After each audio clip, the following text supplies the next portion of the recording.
So if you select allow short breaks, it's going to obviously look slightly different because you're going to have that extra line available when your pop-up appears, because you would actually have a short break row now available.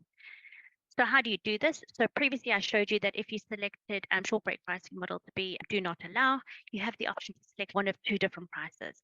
These are preset in the settings page for your property. You simply have to change it using this drop down over here, short break pricing module. Just to let you know that there's two different types of pricing models available. You've got length of stay pricing model or the daily pricing model. The length of stay pricing model, this is when each weekday or weekend length of stay is priced up separately. So that would be like things like a 3-night weekend or a 2-night midweek, for example. Any start day that includes a Friday or a Saturday is classed as a weekend stay. So, for example, if you had a Thursday, Friday, Saturday, that will be priced as a 3-night weekend. The way you do this is by selecting fixed prices for a number of nights. This is how you would select the length of stay model. If you wanted alternatively to put in individual prices for every single day, you would select the daily pricing module. Just going to show you within your price planner how this actually looks. There's little extra settings that I want to just chat in terms of the custom about each one if you choose a different pricing model. So I just want to quickly show you within your account what happens if you actually select the two different short break pricing models. So I'm just going back to my settings quickly, scrolling down. So previously I selected to don't allow short breaks. I'm now going to change this. Let's start off with the daily pricing. When you select your daily pricing, you've got two different options. You see this first one, use first weekly rate for bookings. Okay, what this does is if a customer books a week that crosses two separate price bands, by default, SuperControl will calculate the price on a daily basis. So if you tick this box, SuperControl will use the weekly price on the arrival date for the first full week. And then in terms of calculate price for each day, what this does is if you select this, it will disable that weekly price box. Rather, what it will do is that it will auto-calculate using those daily prices that you had Monday through to Sunday, for examples, and calculate what your weekly price would be by adding those up together. Then if I had selected a fixed price for number of nights, i.e. a length of stay, so what happens is that if you select that, we've got also other options. Same as before, use first weekly rate for bookings, which I've already explained, but this pro rata after first week.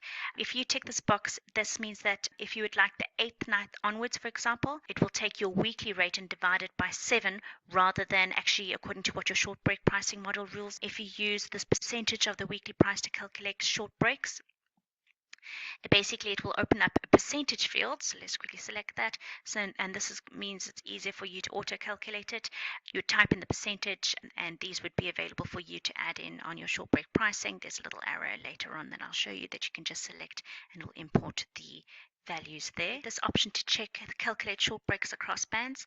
If you select that, what it will do is that it will average the prices. The selection box down here in terms of late availability short breaks. This is a rule that applies that even for periods when you do not normally offer short breaks. For example, if you enter 14 days here and you have availability available, say for example, in the next 14 days from today's date, then that will automatically enable short breaks for the next 14 days, for example, and the days will obviously roll over as the dates pass by, and you can see this within your price planner. If you don't want it, just make that 0.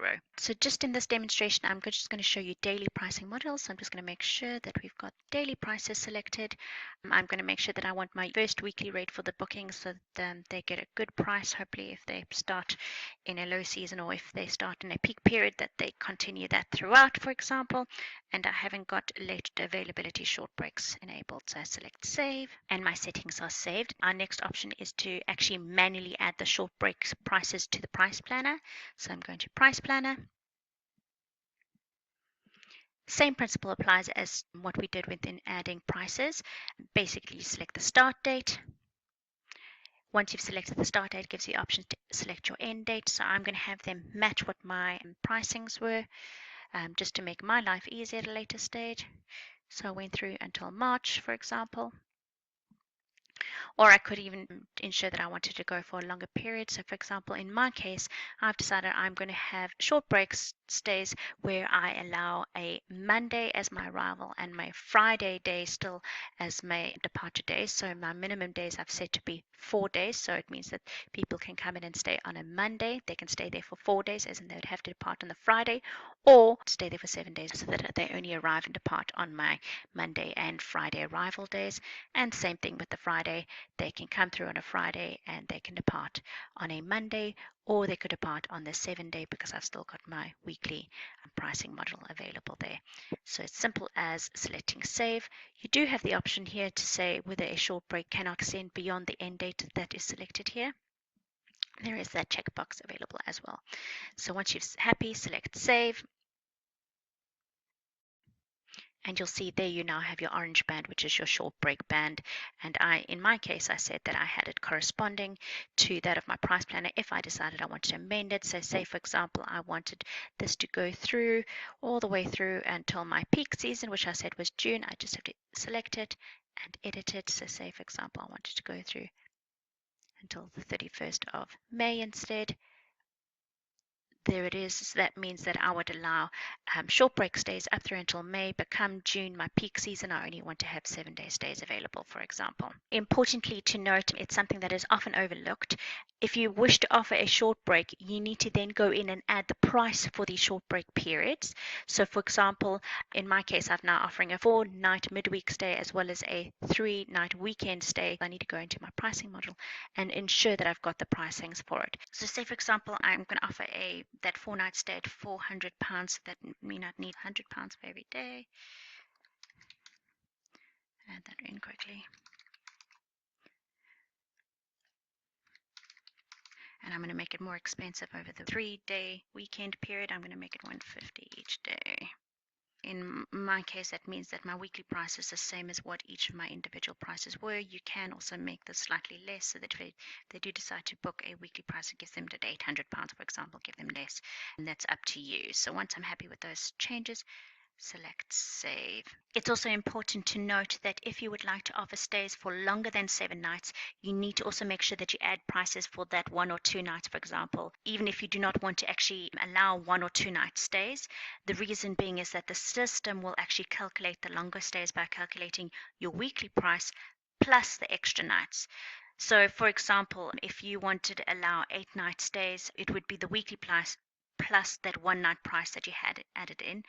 Now, adding the 1-night price within your price row does not automatically mean that it becomes bookable.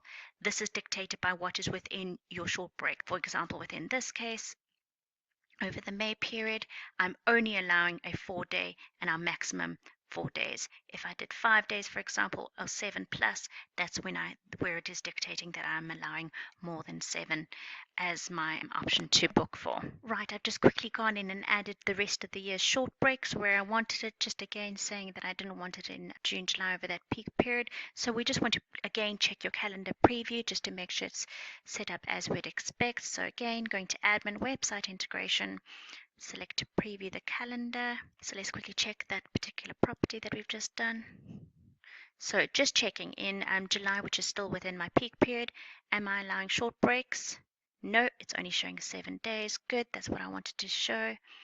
If I go after that period, so in my case it's from August through into December, let's see if there's short breaks now previewing.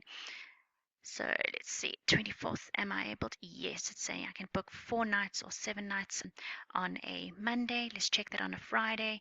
It is 3 or 7. And it's 3 or 7, so just as I'd like. Fabulous.